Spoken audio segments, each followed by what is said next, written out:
In response to U.S. President Donald Trump's tariffs on Canadian goods, Ontario Premier Doug Ford has announced sweeping retaliatory measures, including banning American companies from provincial contracts and terminating a significant deal with Elon Musk's Starlink. Ontario won't do business with people hell-bent on destroying our economy, Ford declared, emphasizing his firm stance against the U.S. trade policies. Now, Canada has no choice but to hit back and hit back hard. As Premier of Ontario, the federal government has my full support for a strong and forceful response. Tariff for tariff, dollar for dollar. If Canada is going to win this fight, we need to respond together. Everything needs to be on the table. Everyone needs to share in the burden. We have so much of what America needs, so much of what their economy and military depend on. Whether it's our high-grade nickel right here in Ontario that everyone in the world wants, that they use for manufacturing, they use for their military, and other critical minerals across the board, energy and electricity, uranium, potash, and aluminum. We need to maximize our points of leverage and use them for maximum impact. Tomorrow, the LCBO, which sells nearly $1 billion worth of American beer, wine, spirits, and seltzers every year, will remove all U.S. products from its shelves and wholesale catalog. Starting today and until U.S. tariffs are removed, Ontario is banning American companies from provincial contracts. Every year, the Ontario government and its agencies spend $30 billion in procurement, alongside our $200 billion plan to build Ontario. And I'm urging all 444 municipalities to do the same. U.S.-based businesses will now lose out on tens of billions of dollars in new revenues.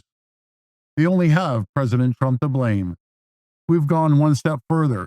We'll be ripping up our contract with Elon Musk's Starlink. Ontario won't do business with people hell-bent on destroying our economy. Friends, there's no sugarcoating it. The coming days and weeks will be incredibly difficult. Trump's tariffs are going to devastate our economy. These tariffs will put up to 450,000 jobs at risk from every sector and every region.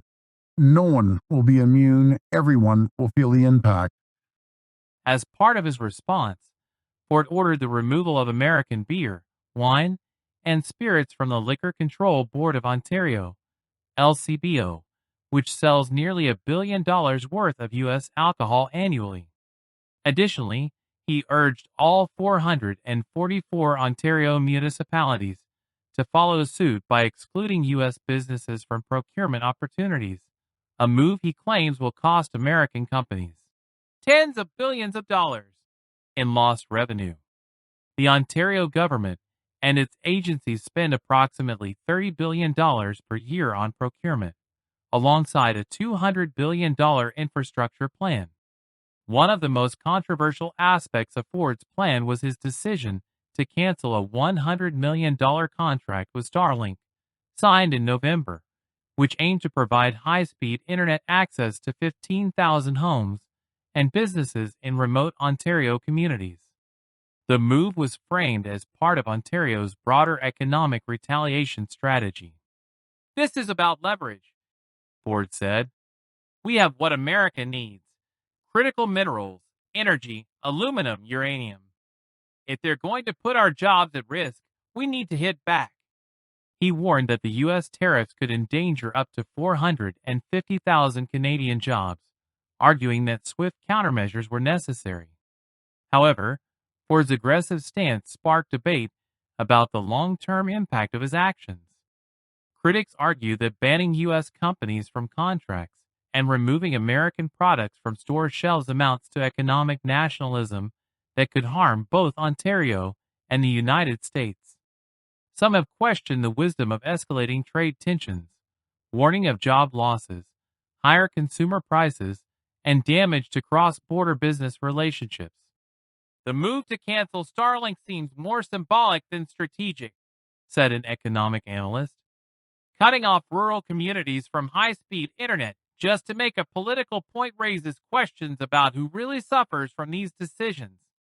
Following a temporary suspension of the U.S. tariffs, Ford announced that Ontario would also pause its retaliatory measures.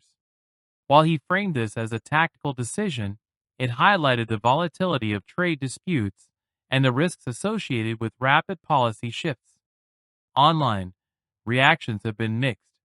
Some Canadians support Ford's firm stance, arguing that strong countermeasures are necessary to push back against U.S. trade policies. Others, however, worry that his approach amounts to political posturing rather than sound economic strategy, warning that further escalation could hurt both economies.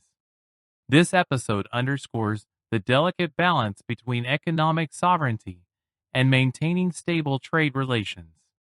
While Ford's strategy aligned with the federal government's stance, its long-term consequences remain uncertain, with the potential to further strain Canada-U.S. economic ties.